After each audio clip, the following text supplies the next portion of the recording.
जय हिंद प्यारे साथियों, स्वागत है सबका एक बार फिर नए सेशन में। मैं हूं आपका भारती सर।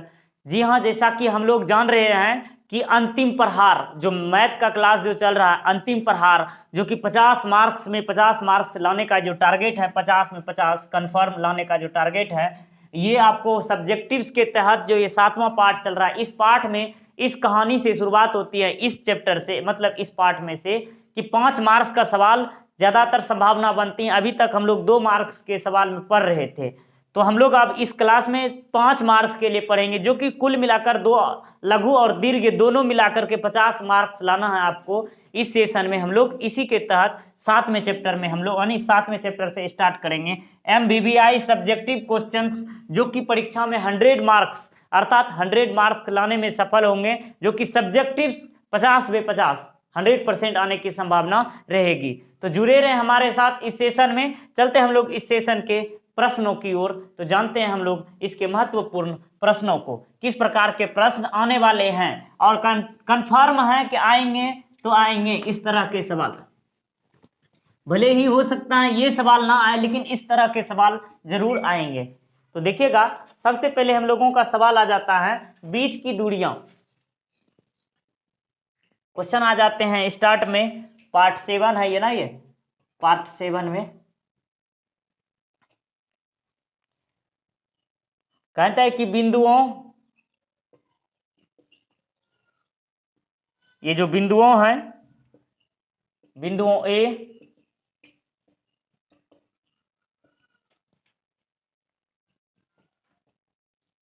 बीच की दूरी ज्ञात करें।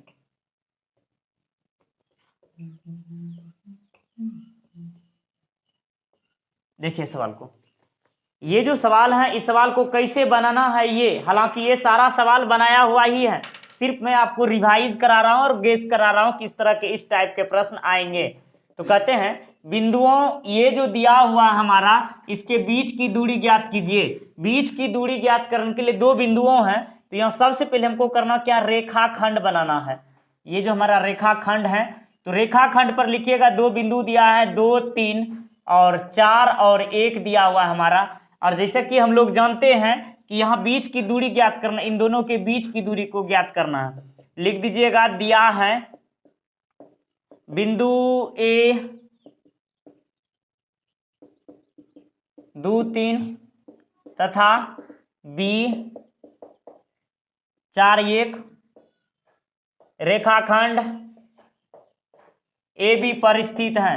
यहाँ दिया है कि रेखाखंड ए बी पर स्थित है। ये जो हमारा रेखाखंड है, ये दोनों बिंदु जो है ए और बी जो है रेखाखंड ए बी पर स्थित है, इसलिए यहाँ x1 का वैल्यू हो जाएगा 2 और y1 का वैल्यू हो जाएगा 3 और x2 का वैल्यू हो जाएगा 4, y2 का वैल्यू हो जाएगा 1। अब देखिएगा 2 बिंदु दिया है मैंने। ये जो बिंदु होता है, जैसा कि हम लोग जानते हैं कि मूल बिंदु जो होता है, मूल बिंदु का मान होता है x और y। मूल बिंदु होता है x और y।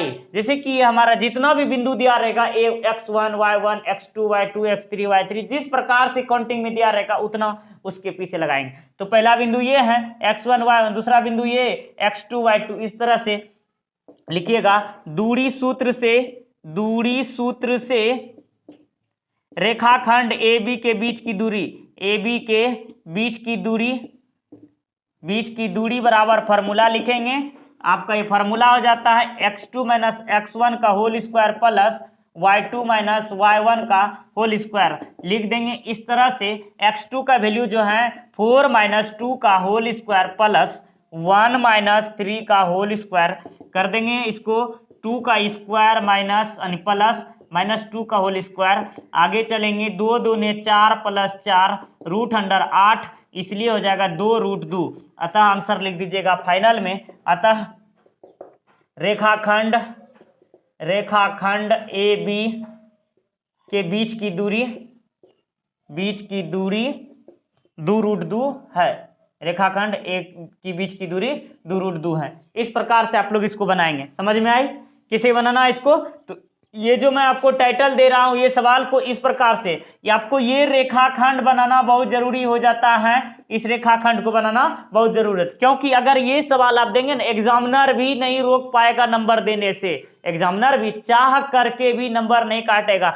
सबसे मूल बात है कि पिक्चर जितना भी इमेज बनाना है, जितना भी ड्रॉ करना है, ड्राइंग करना है, नहीं आपको जितना भी स्केच करना है या ना, सब कोई हिसाब बनाने से पहले ऊपर ही करेंगे, ताकि एग्जामिनर का ये जो दिमाग है ना, ये दिमाग डायरेक्ट इमेज पर जाना चाहिए कि बच्चा इमेज के सहारे पहले इमेज बनाया तब हिसाब आगे लेकर के चला हुआ है। इस तरह से हमको ये सवाल समझ में आ गई होगी। सवाल समझ में आई ना? हमें उम्मीद है आप लोगों को ये समझ में आ गई होगी। तो चलते हम लोग इसके अगले सवाल में, अगले टाइप के सवाल में देखते हैं कि किस प्रकार के आने वाले हैं।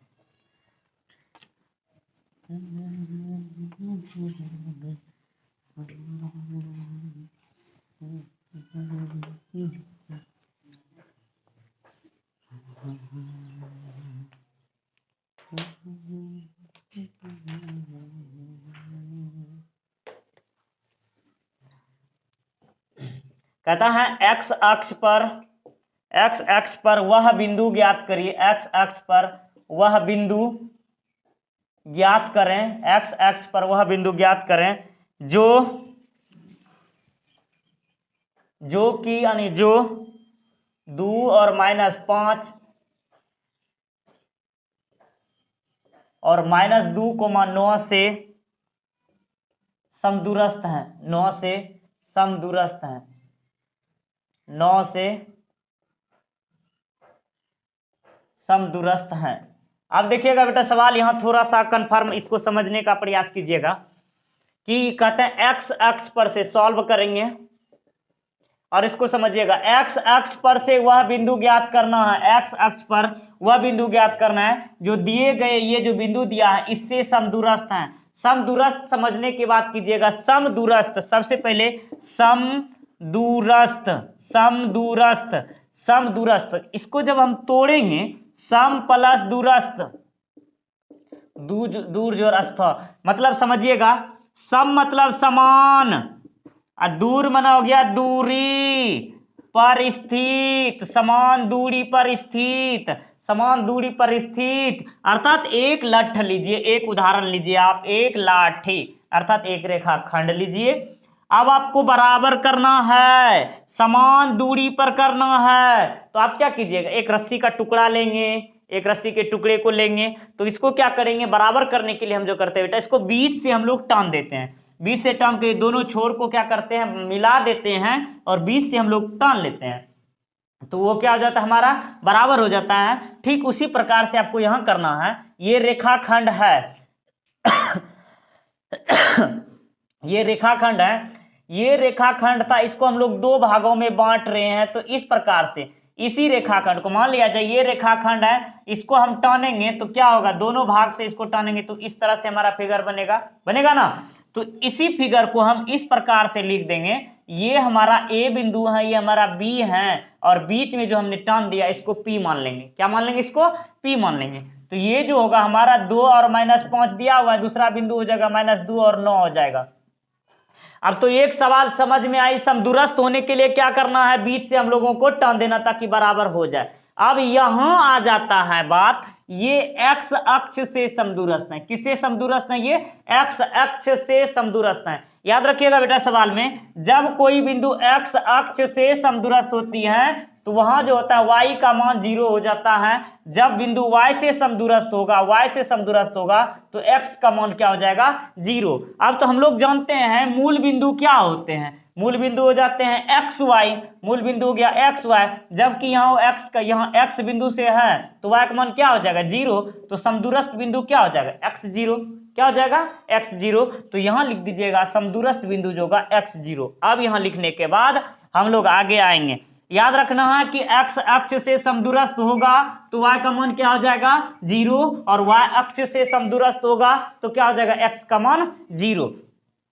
तो यहां लिखिएगा, माना कि बिंदु A 2-5 तथा B -2 तथा 9 से बनने वाली रेखाखंड का x अक्ष से समदूरस्थ बिंदु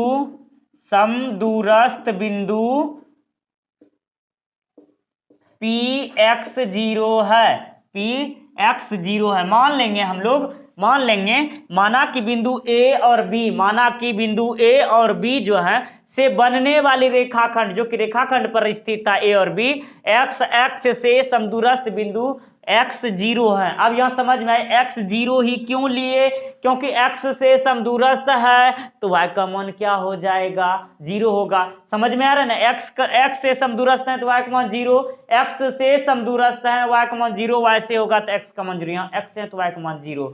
अब लिखिएगा, चूंकि दोनों बिंदु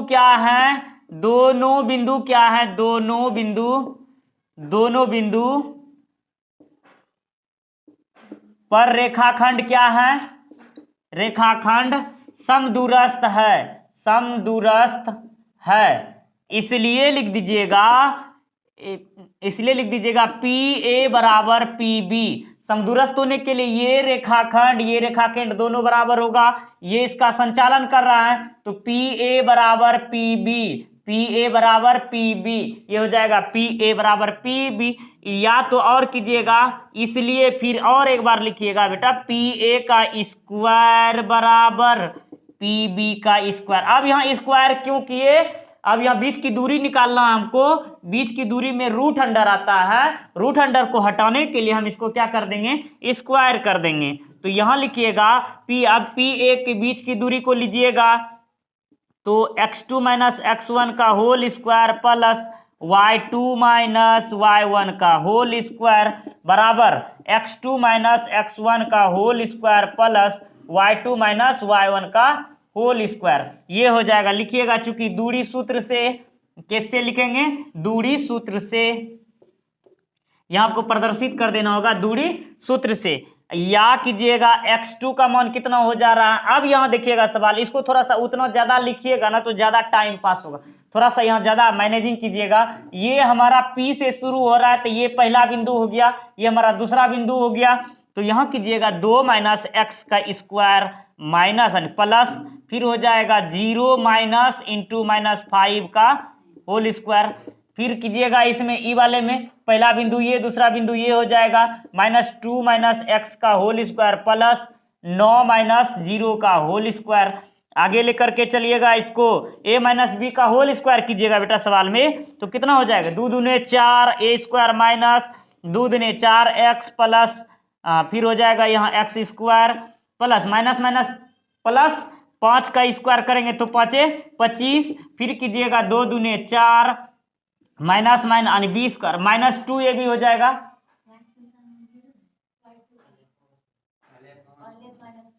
ओ सॉरी y2 का मान यहाँ उल्टा हो गया, -5 और -5 माइनस 0 और -5 माइनस 0 हो जाएगा। तो यहाँ हो जाएगा आपका -5 में 5 यानी 25 हो जाएगा, फिर से -2 का होल स्क्वायर, यहाँ देखिएगा -2ab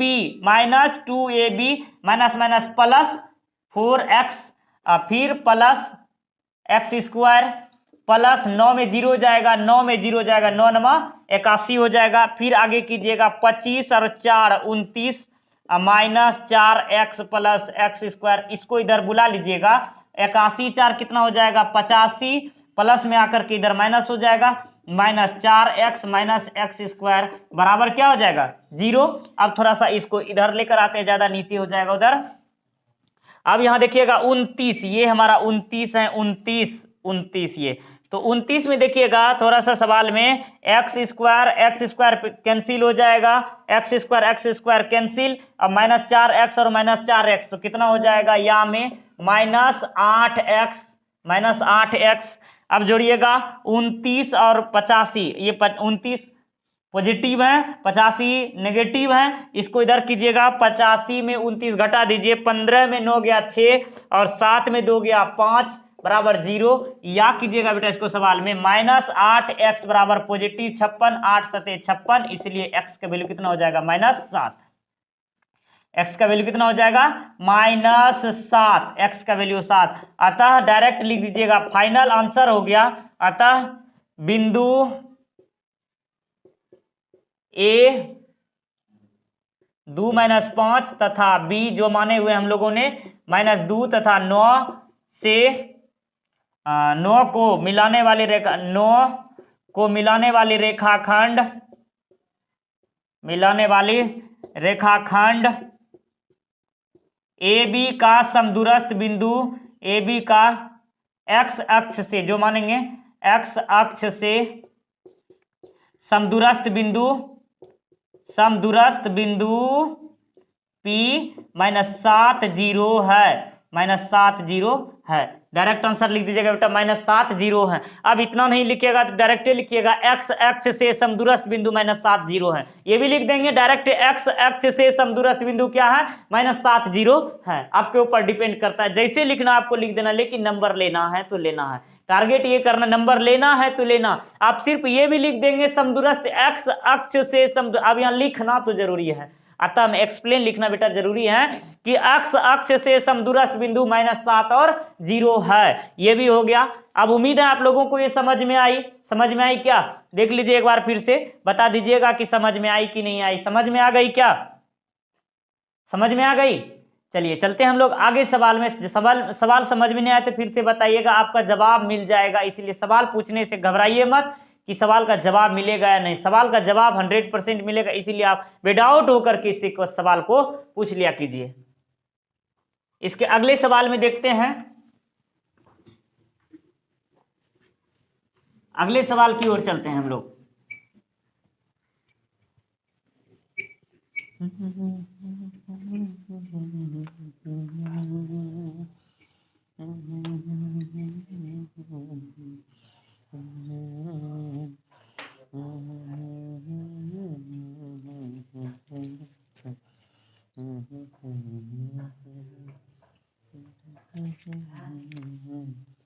कहते हैं y का वह मान ज्ञात कीजिए, y का वह मान ज्ञात कीजिए जिसके लिए बिंदु P 2-3 और Q 10y के बीच की दूरी, ये सवाल तो कई बार पूछा गया है, ये के बीच की दूरी 10 मात्रक है। देखिएगा ये सवाल बहुत बार पूछा गया है कि ये सवाल में कि y का वह मान ज्ञात कीजिए जिसके लिए बिंदु P इतना Q दिया हुआ और इसके बीच की दूरी 10 मात्रक दे। यहाँ तो सवाल हमारा आधा काम करिए दिया इन्होंने। ये है रेखाखंड हमारा AB, इसका बिंदु दिया है 2 और -3 और यहाँ दिया है 10 और y, तो फिर हो जाएगा हमारा इसका 10 मात्रक दिया है, बीच की दूरी इसका दिया हुआ है 10 मात्रक दिया हुआ ही है। लिख दीजिएगा दिया है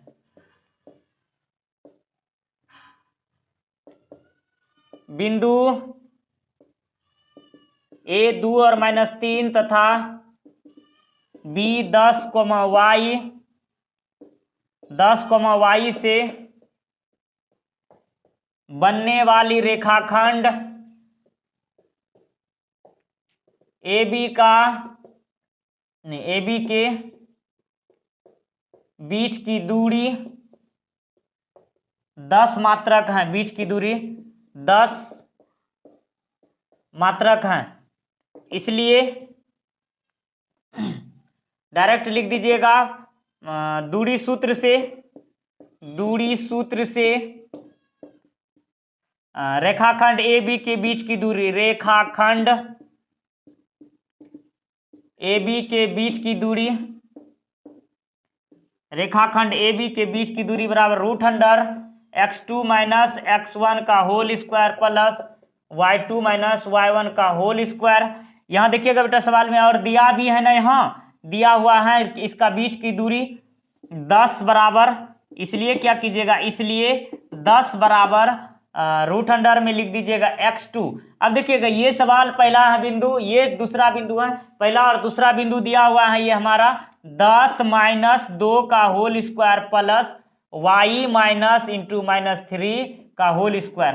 y माइनस 3 इंटू माइनस 3 का होल स्क्वायर। यहाँ 10 कहाँ से आया, चूंकि दिया है, यानी दिया है कि बीच की दूरी, चूंकि बीच की दूरी दिया है, लिख दीजिएगा चूंकि बीच की दूरी 10 मात्रक दिया है। बीच की दूरी क्या है, 10 मात्रक दिया है। यहां आपको प्रदर्शित कर देना है। तो 10, जब यहां क्या कीजिएगा, इस रूट को इधर जब कीजिएगा, रूट को इधर लाइएगा तो 10 पर स्क्वायर हो जाएगा। 10 का स्क्वायर बराबर 8 का स्क्वायर प्लस y प्लस 3 का होल स्क्वायर, या कीजिएगा 100 माइनस 64 बराबर y स्क्वायर प्लस 2 यानी 2 तिहाई 6y प्लस 3 तिहाई 9, इस तरह से 9 हो जाएगा।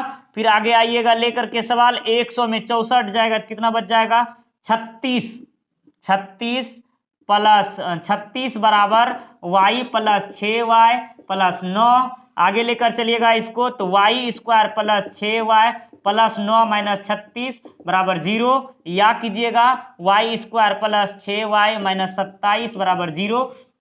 अब हम लोग इसका गुणनखंड कर लेते हैं। या में लिखेंगे y स्क्वायर 9 तिया 27, 9 तिया 27, 9 में 3 जाएगा 6, तो plus 9y minus 3y minus 27 बराबर 0, या कीजिएगा y common, y plus 9 minus 3 common लीजिएगा, y प्लस 9 बराबर 0, या कीजिएगा एक बाहर से एक अंदर से y प्लस 9 बराबर 0, या कीजिएगा फिर से y माइनस 3 बराबर 0, इसलिए y बराबर 3, y प्लस 9 बराबर 0, y बराबर कितना हो जाएगा, माइनस 9। अतः फाइनल लिख दीजिएगा y बराबर 3 या माइनस 9, 3 या माइनस 9 आप लिख दीजिएगा, फाइनल आंसर लिख दीजिएगा। अतः y का वैल्यू जो होगा 3 हो सकता है, माइनस 9 भी हो जाएगा, 3 भी होगा और माइनस 9 भी हो सकता है। आप जैसा मतलब दोनों लगा दीजिएगा तो दोनों का बीच की दूरी 10 निकल जाएगा, यानी दोनों में से कोई भी लगाएंगे तो इसका बीच की दूरी 10 मात्रक निकल जाएगा। सवाल समझ में आई? ये कोई दिक्कत इसमें? सवाल समझ में आई ना आप लोगों को? फिर से एक बार बता देता हूं इसको। ए बी का दिया हुआ 10 मात्रक, यहाँ आपको लिखना है कि बीच की दूरी 10 मात्रक दिया हुआ है, और रेखाखंड के बीच की दूरी बराबर फॉर्मूला लगाइएगा। इसका मान 10 मात्रक दिया है, तो दिया हुआ है, तो यहाँ देने के पश्चात आप यहाँ क्या कीजिएगा, रूट को हटाने के लिए इधर स्क्वायर कर देंगे, तो रूट फिनिश 164। इस तरह से करने के बाद हमारा यहाँ गुणनखंड आएगा, तो गुणनखंड करने के बाद हमारा फाइनल आंसर क्लियर हो गया। सवाल समझ में आई? फिर चलते हम लोग अगले सवाल में, कि आगे सवाल देखते हैं किस तरह से आने वाले हैं।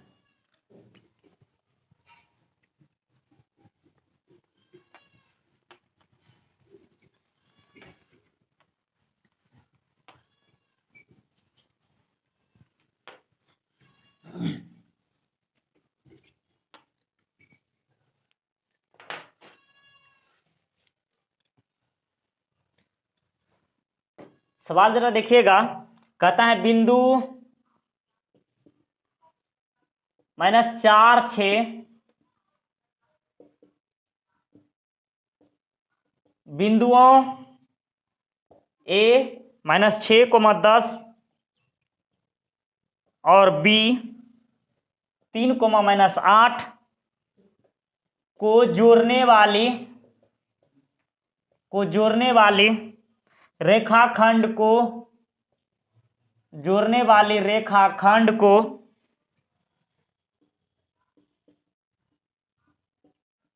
किस अनुपात में विभाजित करता है? जोड़ने वाले रेखाखंड को किस अनुपात में विभाजित करता है? अब सवाल देखिएगा बेटा, इसमें सवाल में कि ये जो रेखाखंड है दिया गया, कहते हैं कि ये बिंदु जो है दिया हुआ है कि बिंदुओं को जोड़ने वाले रेखाखंड को किस अनुपात में विभाजित करता है। अब यहाँ हमको फॉर्मूला याद करना पड़ेगा। देखिएगा फॉर्मूला में कहता है कि विभाजन सूत्र जो होता है 2 प्रकार से होता है। विभाजन सूत्र जो होता है बेटा, 2 विभाजन होता है, एक अंतः विभाजन, एक बहिर्विभाजन। एक अंतः विभाजन, एक हो जाता है आपका बहिर्विभाजन। अंतः विभाजन और बहिर्विभाजन हो जाता है, तो अंतः विभाजन और बहिर्विभाजन होता है। ये देखिएगा, जब हमारा ये रेखाखंड होता है, पहले हम लोग देखते हैं रेखाखंड। ये जो हमारा रेखाखंड होता है, विभाजन बिंदु को हम लोग सूत्र थोड़ा सा समझिएगा। ये हमारा x1 y1 हो गया, ये हमारा x2 और y2 हो गया। सवाल देखिएगा बेटा, इसमें x2 और y2 हो गया। ये जो यहाँ हमारा जो होता है, ये हमारा जो बिंदु होता है, ऊपर में हमारा विभाजन बिंदु हो जाता है, ऊपर में हमारा विभाजन बिंदु हो गया। अब किस अनुपात में विभाजित करता है, तो यहाँ हम लोग m1 अनुपात m2 मान लेते हैं।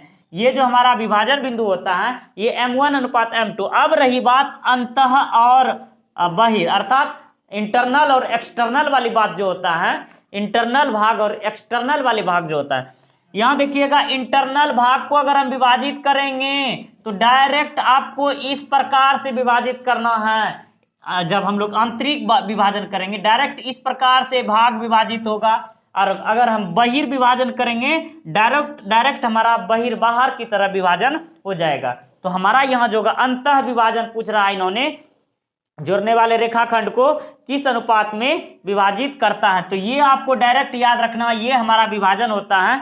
तो विभाजन बिंदु से सूत्र जो होता है, विभाजन बिंदु सूत्र x बराबर हो जाता है m1 x2 plus m2 x1 बटे m1 प्लस m2। जब विभाजन बिंदु निर्देशांक दिया रहता है हमारा वो कि m1 अनुपात m2 है, तो y बराबर फॉर्मूला हो जाता है m2 y1 plus m1 y2 plus m2 y1 बटे m1 प्लस m2। ये हमारा फॉर्मूला हो गया। ये अंतः विभाजन का होता है, ये हमारा अंतः विभाजन का होता है। अगर हम बहिर्विभाजन वाला बात आएंगे तो सिर्फ यहाँ माइनस लगा देंगे, आंसर क्लियर हो जाएगा।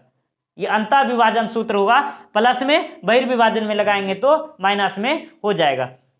लेकिन यहाँ सारा सवाल दिया हुआ है कि अंतः विभाजन का, तो यहाँ दिया हुआ है बिंदु दिया हुआ है 6 और ये दिया हुआ बिंदु ए बी में से जोड़ने वाले रेखाखंड को किस अनुपात में विभाजित करता है। हम लोग इसी फिगर को इधर लेकर आते हैं सॉल्व में। देखिएगा सॉल्व में लेकर आते हैं हम लोग। ये हमारा बिंदु ए और बी है, रेखाखंड हमारा ए और बी स्थित है। ए और बी क्या हमारा स्थित है, ए का वैल्यू हो गया आपका -6,10, फिर बी का बिंदु हो गया 3,-8, विभाजन बिंदु हो जाएगा पी का वैल्यू दिया हुआ है हमारा ये -4 और 6, -4 और 6 दिया हुआ है। अब कहता है किस अनुपात में विभाजन करता है, किस अनुपात में विभाजित करता है। तो मान लेंगे हम लोग m1 अनुपात m2 में विभाजित करता है। तो सॉल्व से लिख दीजिएगा, चूंकि माना कि बिंदु, ये जो बिंदु है P, ये बिंदु P -4,6 बिंदुओं जो दिया हुआ है, यहां लिख दीजिएगा बिंदुओं A -6,10 और B 3,-8 को जोड़ने वाली रेखाखंड को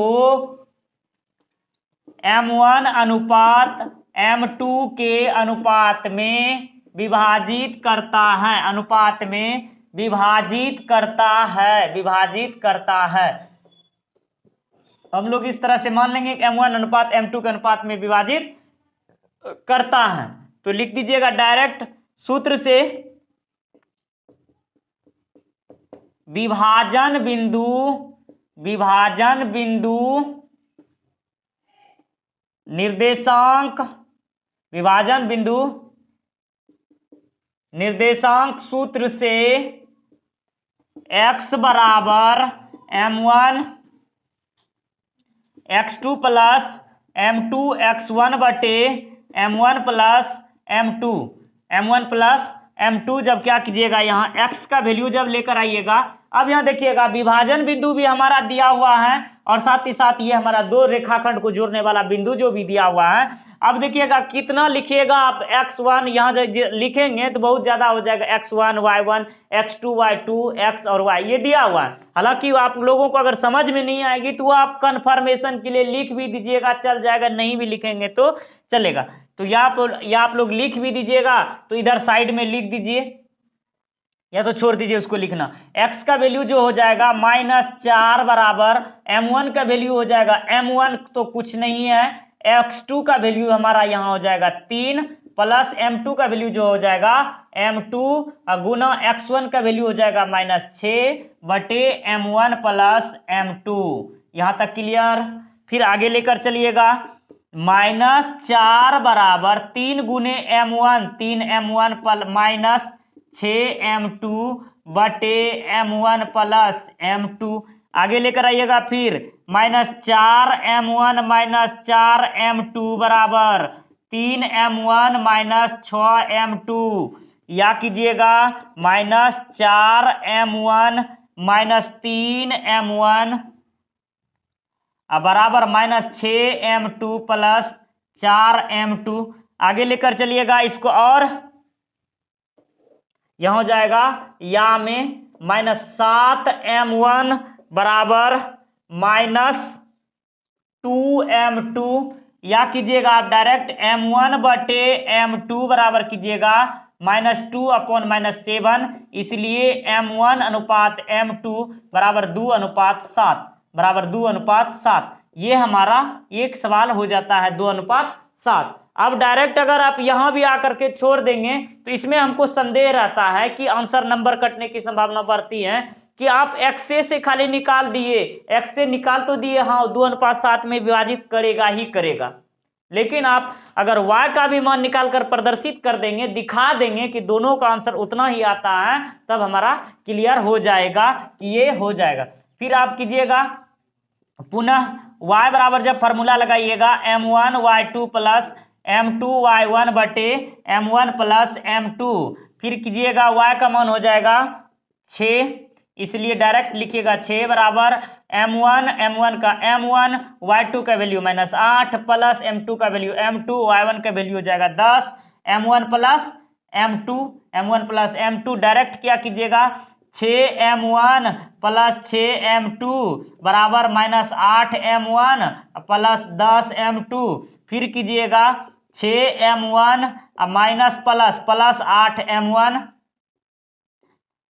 बराबर 10m2 माइनस 6m2। फिर कीजिएगा आगे 8 6 14m1 बराबर 10m2 हो जाएगा। ये हो जाएगा 10 में 6 जाएगा 4m2 हो जाएगा।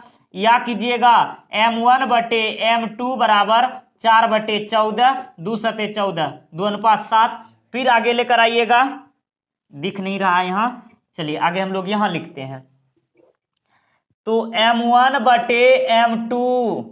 m1/m2 बराबर हो जाएगा 4/14, 2 सते 14, इसलिए लिख दीजिएगा m1/m2 बराबर 2/7। या फिर लिख दीजिएगा डायरेक्ट फाइनल m1 अनुपात m2 बराबर 2:7। ये हो जाएगा 2:7 समीकरण सेकेंड। ये समीकरण सेकेंड, समीकरण फर्स्ट तथा सेकेंड से, समीकरण फर्स्ट तथा सेकेंड से अब फाइनल हो गया। समीकरण फर्स्ट तथा सेकेंड से क्या हुआ, m1 अनुपात m2 बराबर 2:7। ये हो गया। अतः विभाजन बिंदु का लिख देंगे, आप अतः लिख देंगे डायरेक्ट जो लिखे हुए हैं बिंदु -4,6 बिंदुओं, जगह छोटा पड़ रहा है, बिंदुओं A -6,10 और B 3,-8 को जोड़ने वाली रेखाखंड को 2:7 में विभाजित करता है। 2:7 में क्या करता है, विभाजित करता है। ये लिख दीजिएगा विभाजित करता है। आंसर पूरा गया। अब इतना छोटा छोटा लिखने के बाद आंसर पूरा डायरेक्ट लिख दीजिएगा, उसको जो है ना कोच काच करके हटा दिए यहाँ। तो यहाँ देखिएगा आंसर ये फाइनल में लिखना पड़ेगा कि ये जो लिखिएगा तभी आपका क्लियर होगा। हालांकि एक पॉइंट पर लाकर हम छोड़ सकते थे, लेकिन वहां संदेह की स्थिति उत्पन्न होती है कि इतने में कैसे एग्जामिनर नहीं माना, कहीं उसका भेजा फिर गया तो क्या करेंगे। इसीलिए हमको डाउट क्लियर ही कर देना है कि जब x से निकाले y से भी x y दोनों बिंदु न देखना पड़ेगा, x y दोनों में से 2 अनुपात 7 आया, इसलिए 2 अनुपात 7 में विभाजित करता है। अब तो उसका जो ना कोई भी आ जाएगा ना, उसका आगे पीछे का जो भी आ जाएगा नंबर कटने की चांस नहीं रहेगी, उसको देना पड़ेगा, चाहे वो चश्मा उतार कर दे या चश्मा चढ़ा करके दे, लेकिन जैसे देगा लेकिन उसको देना पड़ेगा। समझ में आई सवाल? ये सवाल समझ में आई? कहाँ सवाल समझ में नहीं है बस?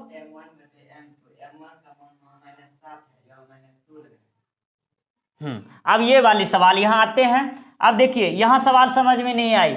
देखिए 7m1 ये गुने से है ना, 7 गुने m1 बराबर 2 गुने -7 है, -2 गुना m2 आ गया है। हम क्या करेंगे, m2 को इधर ला रहे हैं, यहाँ ध्यान दीजिएगा, m2 को इधर ला रहे हैं तो क्या हो जाएगा, -7m1 बटे m2 होगा बराबर छुत 6। उधर क्या बिना जो ना नमक तेल का ही उधर क्या बचा है, 2 बचा है, सिर्फ बिना नमक तेल का 2 बचा हुआ है। अब क्या करेंगे, इस 7 जो गुने में है इसको क्रॉस मल्टीप्लिकेशन करा दीजिएगा, 1 तो 7 गुने कितना हो जाएगा टोटल, इसके बदले में क्या हो जाएगा m1 बटे m2 बराबर 2 बटे 7 नहीं हो गया, -2 बटे 7, माइनस माइनस खत्म। समझ में आई? सवाल समझ में आ गई? तो इसीलिए डाउट क्लियर करने के लिए पूछ लिया तो बेटर रहा कि आप लोगों को ये डाउट क्लियर हो जाना चाहिए, अभी नहीं तो फिर कभी पढ़ेंगे क्या, 12th में जाकर पढ़ेंगे, 2 दिन एग्जाम बचा हुआ है, इसलिए इसको जो ना अच्छे पूर्वक अच्छी तरह से इसको समझ करके डाउट क्लियर कर लेना। ठीक, चलते हम लोग आगे सवाल में। अगला सवाल देखिए किस तरह का होने वाला है, धमाकेदार ट्रिक्स के साथ।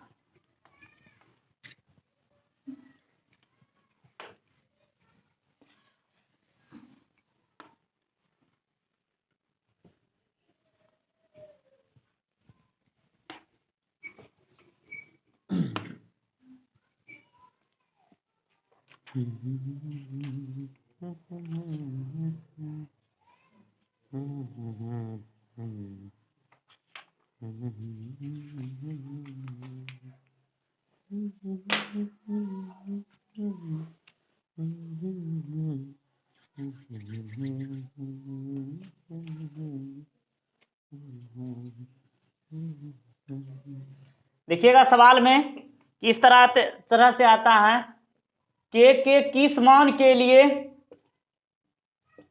के किस मान के लिए बिंदु ए 7 - 2 बी 5,1 और सी 3, के संरेखी हैं। आप देखिएगा सवाल में इस तरह के सवाल को कि के किस मान के लिए, ये जो बिंदु दिया है, बिंदु से दिख रहा है साफ साफ ये 1 2 3 बिंदु है। कितने बिंदु हैं? 3 बिंदु हैं। तीनों संरेखी होना चाहिए, एक ही रेखा पर स्थित होना चाहिए। तो ये जो हमारा त्रिभुज चैप्टर का हो जाएगा हमारा, ये क्या बात है। तो यहां कहते हैं के किस मान के लिए बिंदु इतना दिया हुआ है और इसको कह रहा है संरेखी है। तो सॉल्व से लेकर आएंगे, सॉल्व करेंगे तो ये हमारा त्रिभुज का ये जो बिंदु जो है ये संरेखी कहता है, एक ही रेखा पर स्थित है। जबकि क्या रखेंगे मान, 3 बिंदु हैं, कहता है तीनों एक ही रेखा पर स्थित हैं। के किस मान के लिए, त्रिभुज चैप्टर का आ जाता है हमारा, ये त्रिभुज चैप्टर का सवाल है। कहता है कि एक ही पर स्थित है, संरेखी है, ये ए, ये बी और ये सी, ये 7 और -2, फिर लिखेंगे हमारा 5 और 1, फिर सी का मान है 3 और के दिया हुआ है। कहते हैं के किस मान के लिए दिया हुआ है और ये क्या है, संरेखी स्थित हैं, संरेखी एक रेखा पर स्थित हैं। लिख दीजिएगा, दिया है त्रिभुज के तीनों शीर्ष ए 7, -2, बी 5,1 तथा सी 3, के है। इसलिए डायरेक्ट लिख देंगे x1 बराबर 7, y1 बराबर -2, x2 बराबर 5, y2 बराबर 1 और x3 बराबर हो जाएगा 3 y3 बराबर हो जाएगा k। चूंकि लिख दीजिएगा तीनों बिंदु संरेखी होने के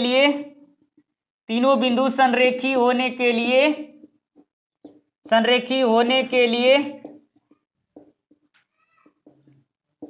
त्रिभुज का क्षेत्रफल बराबर 0। याद रखिएगा तीनों बिंदु संरेखी तभी होगा जब त्रिभुज का क्षेत्रफल 0 हो जाएगा। याद रखना है, ये तीनों बिंदु संरेखी तभी होगा जब त्रिभुज का क्षेत्रफल 0 हो जाएगा। इसलिए कीजिएगा त्रिभुज का क्षेत्रफल बराबर होता है, त्रिभुज का क्षेत्रफल कोड याद रख लीजिएगा, त्रिभुज का क्षेत्रफल कोड जो होता है 23 31 12, 23 31 12, 23 31 12। याद रखेंगे बेटा इसको, त्रिभुज का क्षेत्रफल कोड 23 31 12, क्षेत्रफल कोड जो होता है 23 31 12। तो x का मान सब कोई सीरीज में रखेंगे, y2 minus y3 plus x2, y3 minus y1 plus x3, y1 minus y2, ये बराबर 0 हो गया। फिर आगे लेकर चलेंगे, हाफ x1 का वैल्यू हो जाता है 7, y2 का वैल्यू हो जाता है 1 माइनस k प्लस x2 का वैल्यू हो जाता है 5, k minus into minus 2 plus x3 का वैल्यू हो गया 3, y1 का वैल्यू हो गया 1 माइनस y1 का वैल्यू हो गया माइनस 2 और y2 का वैल्यू हो जाएगा 1। इसको आप बंद कीजिए। आगे आते हैं, हाफ 7 गुने 1 7 माइनस 7 के प्लस 5 के minus minus plus 5 दूने 10 plus minus minus plus 3 तिहाई 9 माइनस 9 बराबर 0 हो जाएगा। फिर आगे लेकर आएंगे, हाफ 7 10 17, 17 में 9 जाएगा 8, 8 माइनस 2 के बराबर 0। आगे लेकर फिर आएंगे, 1/2 कॉमन ले लीजिएगा 2 इसमें, तो बच जाएगा 4 माइनस के बराबर 0, 2 2 कैंसिल हो गया। या कीजिएगा 4 माइनस के बराबर 0, इसलिए के बराबर या तो 4 बराबर डायरेक्ट के, इसलिए के बराबर कितना 4, अतः डायरेक्ट आंसर लिख दीजिएगा 4। के का मान कितना हो गया 4, डायरेक्ट आंसर के का मान 4 लिख देंगे। कोई दिक्कत? सवाल समझ में आई? कोई दिक्कत इसमें? ये इसमें भी कोई प्रॉब्लम है तो आप बताएंगे ताकि आपकी समस्याओं का समाधान हो सके। इस तरह का सवाल बार बार पूछा जाता है, के किस मान के लिए, के किस मान के लिए ये संरेखी हैं वो संरेखी हैं, ऐसे वैसे वगैरह वगैरह, ये सवाल बार बार पूछ लिया जाता है और ये लगातार कई बार पूछ लिया जाता है। हाँ, ये बिंदु के जगह पर ये जो शीर्ष हैं, ये जो बिंदु दिया हुआ है कि ये जो बिंदु हमारा यहाँ पॉइंटेज बिंदु हैं और ये त्रिभुज में हम लोग शीर्ष लिखते हैं, त्रिभुज के 3 गो शीर्ष होता है। यहाँ रेखा दिया है, ये बिंदु के आधार पर दिया है, इसीलिए हम यहाँ शीर्ष ही लिखेंगे। इसका त्रिभुज का 3 गो ये शीर्ष ही लिखेंगे त्रिभुज का ना। जब यहाँ त्रिभुज संरेखी होने के लिए त्रिभुज का क्षेत्रफल लगाएंगे तो इसीलिए हम लोग शीर्ष ही लिखेंगे इसको। ठीक, आगे चलेंगे। इस सवाल समझ में आई? आगे सवाल हम लोग देखते हैं क्या सवाल आने वाले हैं।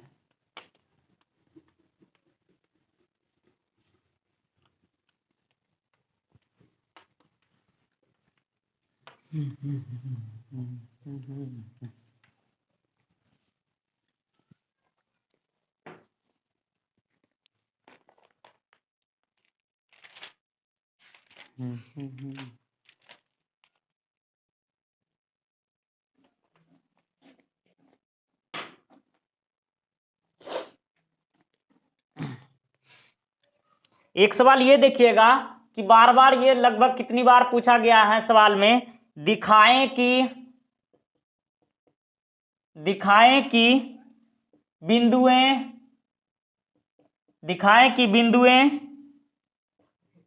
3, -3 h, 0 और 0, k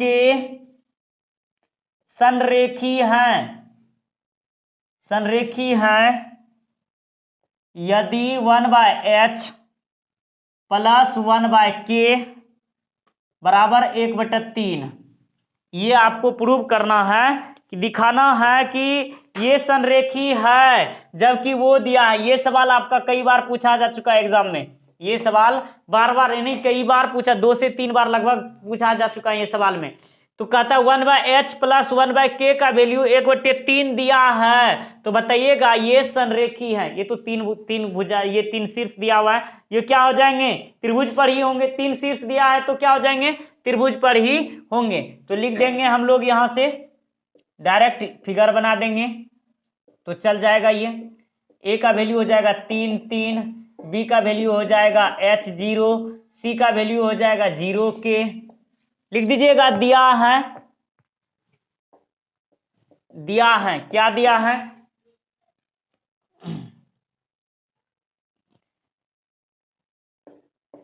तीन बिंदु हैं यानी त्रिभुज के तीनों दिए हैं। त्रिभुज के तीनों बिंदु हैं,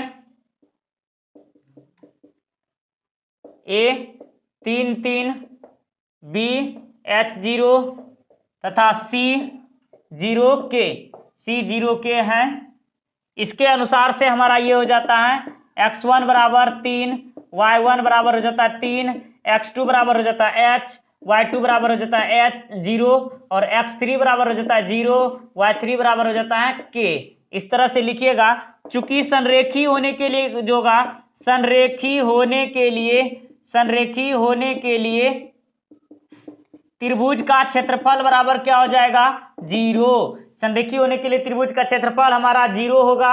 अब लिखेंगे डायरेक्ट लिखेंगे फॉर्मूला, इसलिए half x1 y2 minus y3 plus x2 y3 minus y1 plus x3 y2 minus 31 12 y1 minus y2, फिर बराबर 0 कर देंगे।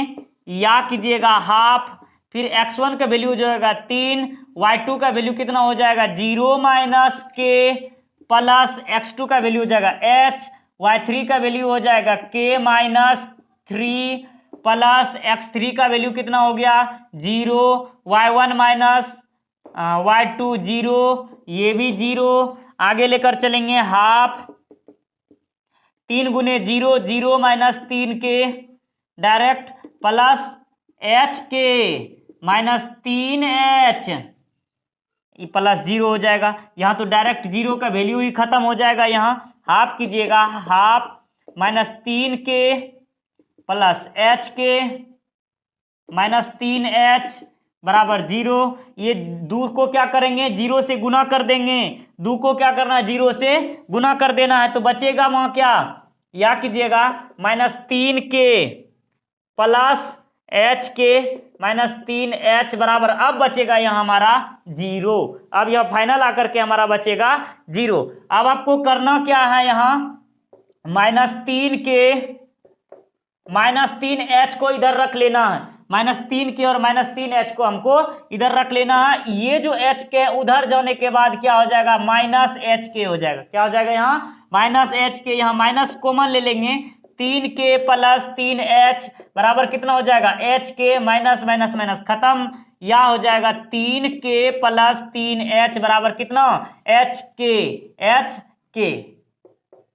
अब सवाल यहाँ दिखिएगा कि अब यहाँ सवाल में आता है कि hk में डायरेक्ट करेंगे हम लोग hk, नीचे में hk,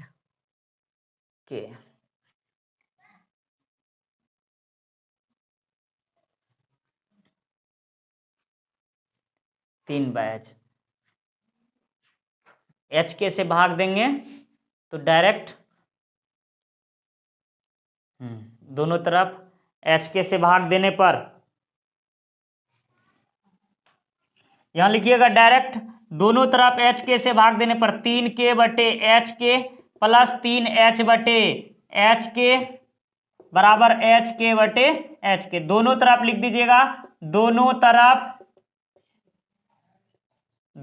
तरफ hk से भाग देने पर, hk से भाग देने पर दोनों तरफ जब हम लोग hk से भाग देंगे, अब देखेंगे k से k कैंसिल, h से h कैंसिल, अब ये तो 1 हो जाएगा, या कीजिएगा 3/h प्लस 3/k बराबर क्या हो जाएगा 1 बटे बराबर कितना हो जाएगा 1। अब यहाँ 3 कॉमन ले लीजिएगा तो क्या बचेगा 1/h प्लस 1/k बराबर कितना हो जाएगा 1। ये गुना में है ना, इधर आएगा तो क्या हो जाएगा भाग में 1/h प्लस 1/k बराबर 1/3। हमारा हो गया प्रूव, डायरेक्ट हो गया हमारा प्रूव। क्लियर। अब पूछिए, अब सवाल जरा पूछिएगा बेटा, सवाल कहाँ दिक्कत है जरा हमको बताइएगा कि आपको कहाँ समझ में नहीं आई, थोड़ा सा बताएंगे कि आप लोगों को कहाँ समझ में नहीं आई। यहां तक तो सब ठीक ठाक है, यहाँ सब ठीक ठाक है, यहाँ तक चलेगा, यहाँ भी ठीक ठाक है, यहाँ तक आने के बाद यहाँ हमारा क्लियर है। अब यहाँ देखिएगा, अब यहाँ सवाल आपके मन में डाउट आ रहा होगा एच के को ही उधर क्यों भेजे हमने। यहाँ सवाल जरा इस पर जरा एक बार नजर फोकस कीजिएगा। 1/h प्लस 1/k बराबर 1/3 है, तो यहाँ देखिएगा ये दोनों तो अल्टीमेट नहीं चल रहा है, लेकिन ये अल्टीमेट चल रहा है। एच और के दोनों डिजिट मिला हुआ एक ही साथ में, दोनों नंबर दोनों जो है ना यहाँ दिया हुआ है, ये लेटर दिया हुआ है, तो इसलिए हमको इसको उस पार भेज देना है, इधर लेना है कॉमन, इधर किए, फिर दोनों में बराबर करने के लिए जरा देखिएगा के हैं, के को कटाना पड़ेगा, एच को लाना होगा, फिर एच के से हम लोग भाग देंगे तो डायरेक्ट हमारा ये प्रूव हो जाएगा। हमें उम्मीद है आपको ये समझ में आ गई होगी, समझ में आई ना। चलिए आगे हम लोग सवाल देखते हैं इसके अगले सवाल में कि आगे सवाल क्या कहना चाहता है यह।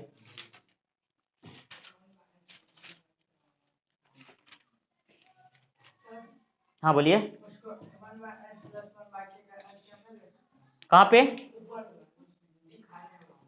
यहाँ, हाँ ले सकते हैं वहां भी, वहां। अब यहाँ तो हमारा सवाल पूरी गया ना, तो यहाँ कहना 1/h प्लस 1/k बराबर 1/3 है ना, एच के का एलसीएम एच के, तो फिर यहाँ हो जाएगा k प्लस एच बराबर हो जाएगा 1/3। तो डायरेक्ट आपका तो पूरी जा रहा है, 3 कॉमन लिए हैं, k प्लस एच बराबर बटे एच के, तो यहाँ डायरेक्ट कितना हो जा रहा है यहाँ एच के 3k प्लस 3h बराबर एच के। देखे तो पूरी गया, ये जगह पर तो आइए गया, यहाँ तक तो हम करवे किए हैं, यहाँ तक तो हमने करवे किया, वही तो सवाल है, यहाँ तक तो पूरी गया है। एलसीएम भी लिया बेटा, सवाल देखिएगा वहां तो, यहाँ लेने के बाद यहाँ तो डायरेक्ट सवाल रे बाबू आ गया यहाँ सवाल पूरा, तो बात तो वहीं पर करते गया। ये होता है ये होता है कि हम लोग इधर से करते हैं, उधर से भी एक बार ट्राई कर लेते हैं, बहुत अच्छी बात है, उधर से भी ट्राई कर लेते हैं।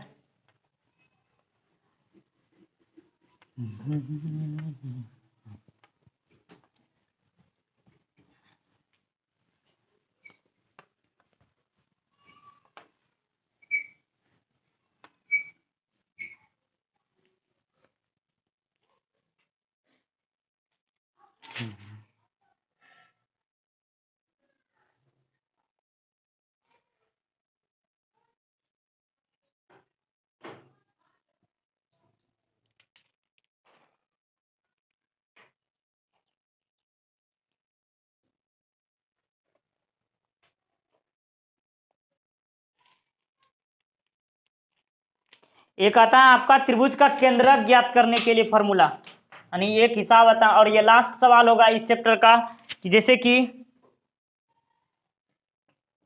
उस त्रिभुज का केंद्रक ज्ञात कीजिए